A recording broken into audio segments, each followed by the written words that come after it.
के निकले हैं।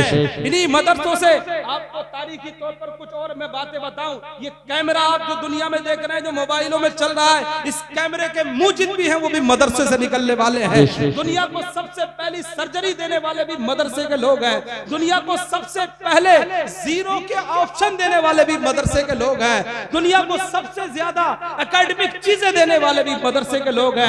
और दुनिया कहती फिर रही है यूनिवर्सिटी यूनिवर्सिटी, दुनिया की सबसे पहली यूनिवर्सिटी देने वाले भी मदरसे। सुभान अल्लाह, सुभान अल्लाह। बहरहाल बताने की चीजें तो बहुत है। ये मैं इसलिए जो आज बहुत से लोग बहुत ज्यादा अपने आप को हल्का समझने लगे हैं और दुनियादारों से मरूब होने लगे हैं। मरूब होने की जरूरत नहीं है। अल्लाह ने हमें वो किताब दी है जो सारी किताबों से अफजल है। अल्लाह ने हमें वो जगह दी है जो सारी जगहों से अफजल है। अल्लाह ने हमें वो दीन दिए जो सारे दीनों से अफजल है। इसलिए पहले तो खुद एतमादी पैदा कीजिए, किसी से मरूब मत होइए। अल्लाह रब्बुल इज्जत ने जिसे दीन दे दिया है उसे सबसे बड़ी दौलत दे दी है। ईमान से बढ़कर कोई दौलत नहीं है। ईमान सबसे बड़ी दौलत है। इन हाफिजों के पास जिनके सीनों में कुरान है, ये सबसे बड़ी दौलत है। हजरात गिरामी, आज अल्हम्दुलिल्लाह इस मदरसे से 10 हाफिज कुरान फारिग हो रहे हैं। सुभान अल्लाह। इन 10 ने अपने सीने में कुरान को बसाया है। इनकी अजमत के लिए मैं सिर्फ इतना आपको बता दूं, एक हदीस के मुताबिक ये एक हाफिज कुरान अपने घर के 10 उन लोगों को बख्शवाएगा जिनके ऊपर जहन्नम वाजिब हो चुका होगा। सुभान अल्लाह। और एक दूसरी रिवायत में अगरचे वो ज़ईफ करार दी जाती है, लेकिन फजाइल में ज़ईफ भी मोतबर है, 400 लोगों की मग़फ़िरत करवाए। सुभान अल्लाह। अगर हाफिज कुरान है और फिर ये अल्लाह ने तौफीक दे आलिम बन जाए, आलिम की तो सुभान अल्लाह शान ही निराली है। तो हाफिज कुरान की फजीलत को आप जानते हैं। अल्लाह के रसूल सल्लल्लाहु अलैहि वसल्लम इरशाद फरमाते हैं, एक हाफिज कुरान को क़यामत के दिन हुक्म दिया जाएगा कि तू जन्नत में अपने कुरान की आयत पढ़ता चला जा, जहां आखिरी आयत होगी वो जन्नत का आखिरी दर्जा होगा। तुझे जन्नत उतनी दी जाएगी जितना तू कुरान पढ़ता चला जाएगा। हजरत गिरामी, ये कुरान पढ़ने वालों को अजमत हासिल होती है और ऐसा नहीं पढ़ाने वालों को भी अजमत हासिल होती है। जो लोग पढ़ाते हैं ये बहुत बड़े सवाब के मुस्तहिक होते हैं। माँ बाप के बारे में तो बड़ी मशहूर हदीस है, आप सुनते रहते हैं, उलमा बयान करते रहते हैं कि जो माँ बाप अपने बच्चों को कुरान पढ़ाते हैं, हाफिज कुरान बनाते हैं, कल क़यामत के दिन उनके सरों पर ताज जर्री रखा जाएगा। ऐसा ताज होगा कि जिसकी रोशनी सूरज से भी ज्यादा होगी।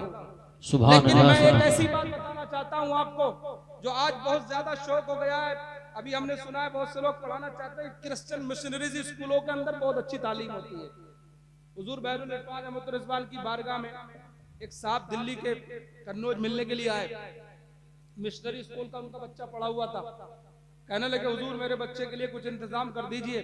जब से मैंने स्कूल में अपने बच्चे को पढ़ाया है, अब पढ़ के तो काबिल बन चुका है, लेकिन वो कहता है कि मुझे इस्लाम से नफरत हो गई है। माज़अल्लाह।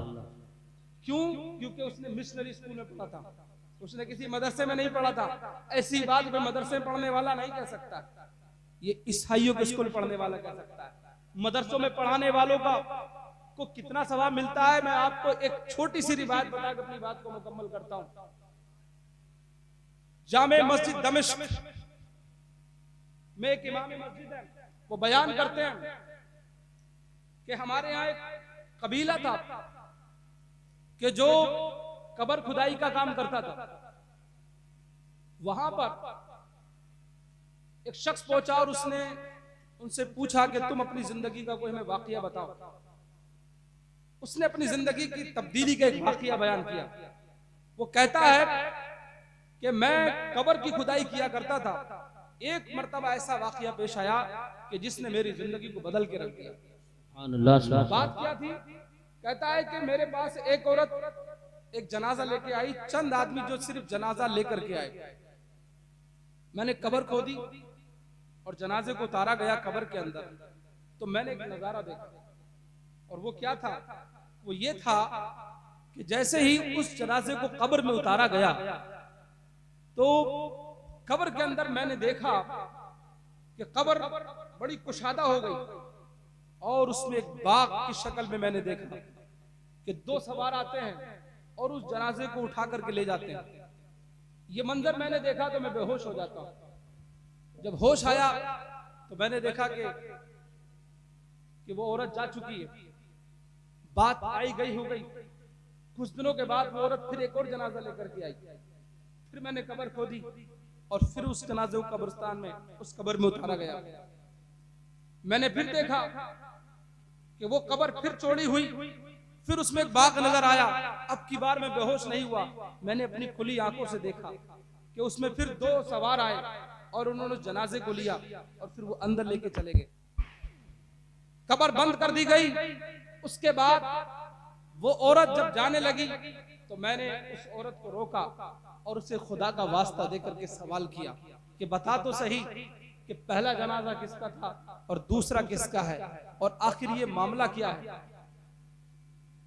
उसने कहा मैं बताना तो नहीं चाहती, अगर तुम पूछना चाहते हो तो मैं इतना बता देती हूँ कि पहला जनाजा मेरे छोटे बेटे का था और दूसरा जनाजा मेरे बड़े बेटे का है। इस कब्र खोदने वाले ने कहा कि मैंने कुछ अजीब देखा है। मैंने पहले जनाजे में भी ऐसा देखा कि उसको उठा करके 2 सवार लेके चले गए और दूसरे को भी देखा।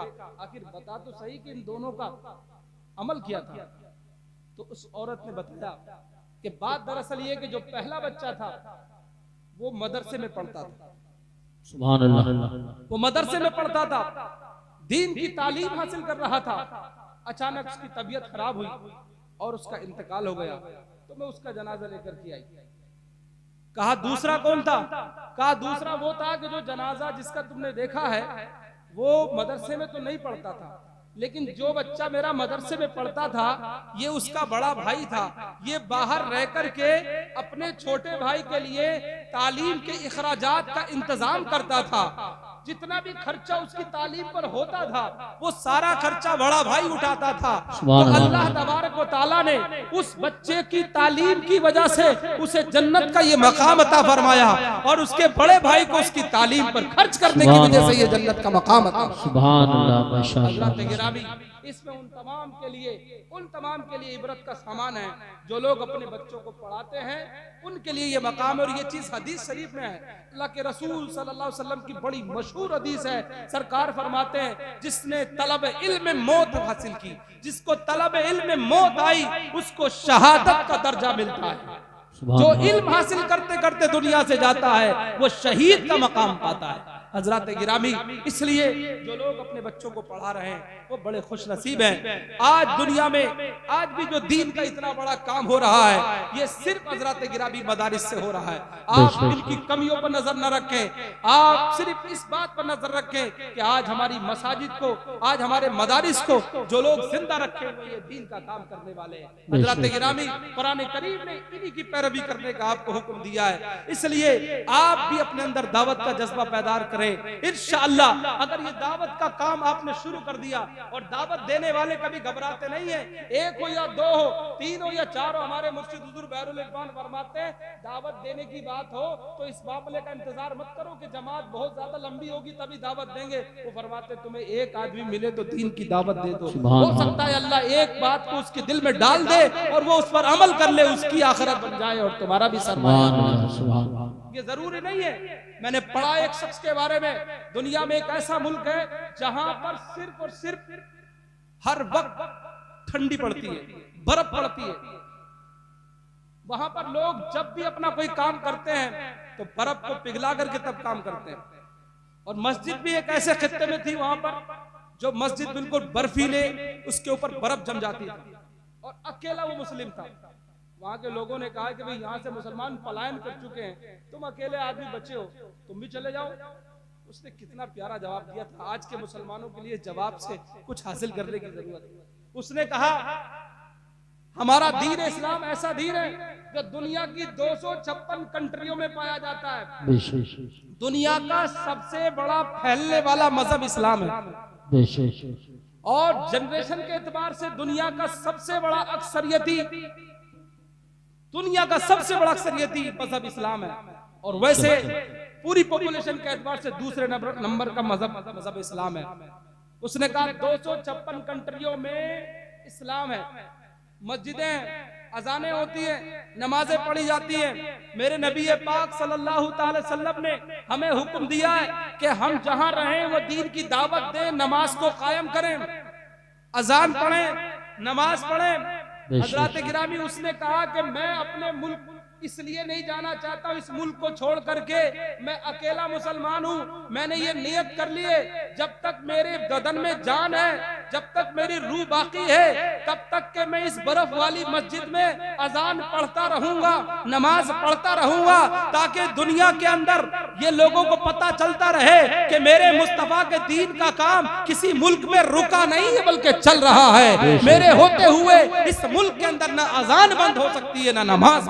सुभान अल्लाह, सुभान अल्लाह। आज वो लोग थे और आज हमारा हाल है कि आज हम अपने दीन की दावत से इतना दूर हटते चले जा रहे हैं। आज जरा सी गर्मी लगती है तो नमाज छोड़ देते हैं, जरा सी सर्दी लगती है तो नमाज छोड़ देते हैं। हजरत गिरामी, बहरहाल आज अपने आप को बदलने की जरूरत है। आप खबरों में के जरिए सोचते हैं बदलने की, हजरत बदलाव वहां से नहीं, बदलाव थोड़ा अपने घर से करना शुरू करना होगा। बदलाव को थोड़ा चेंज करने की कोशिश कीजिए। आज तुमने पूरा निजाम खुद बदल के रख दिया है। कुरान ने कुछ निजाम बनाया था, आपने कुछ और निजाम बना दिया है। आज आपका सोने का निजाम कुछ और है, जागने का निजाम कुछ और है, कमाने का निजाम कुछ और है। हालांकि कुरान ने बड़ा अच्छा निजाम दिया था, वजअलना लैला लिबासा वजअलना नहारा माशा, लेकिन पूरी कौम मुस्लिम ने निजाम अल्लाह ने जो बनाया था उसको बदल के रखा है। कुरान कह रहा है रात हमने सोने के लिए बनाई और दिन हमने कमाने के लिए बनाया। अब आज के मुसलमानों से पूछो, रात जब पूरी गुजार लेते हैं तो सुबह को सोते हैं और फिर दिन भर गुजार करके फिर वो काम की तरफ ध्यान देते हैं। याद रखो, तरक्की ऐसे नहीं हो सकती है। कुरान के उसूल पर चलो, रात सोने के लिए तो सोने में गुजारो, दिन कमाने के लिए तो कमाने में गुजारो।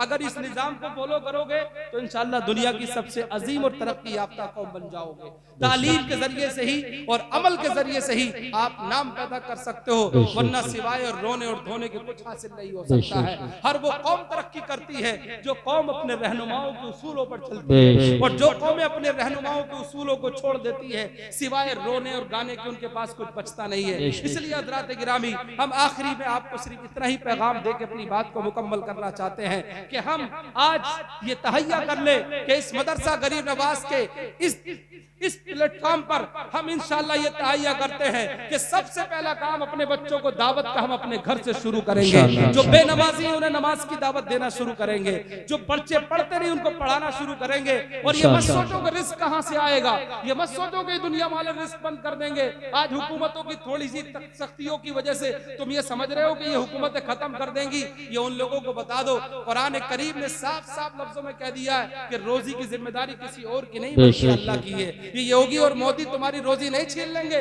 कुरान कह रहा है वमा मिन दाब्बतिन फिल अर्दि इल्ला अलल्लाहि रिज़्कुहा व यअलमु मुस्तक़र्रहा। कुरान में साफ लफ्जों में कहा गया है कि जमीन पर कोई रेंगने वाली शय नहीं है जिसका रिज़्क अल्लाह के जिम्मे करम पर ना हो। कोई रोजी नहीं रोक सकता है, कोई नहीं छीन सकता है। तुम सच्चे बंदे बन जाओ, तुम मस्जिदों से अपने रिश्तों को मजबूत कर लो, उलमा के दामन को मजबूती से थाम लो, इंशाअल्लाह तुम दुनिया की सबसे सुर्खरू कौम बन जाओगे। अल्लाह की बारगाह में दुआ है कि मौला ताला हमें सब कुछ मुख्तसर पर अमल की तौफीक अता फरमाए। व आखिर दावाना अनिल हम्दुलिल्लाहि रब्बिल आलमीन।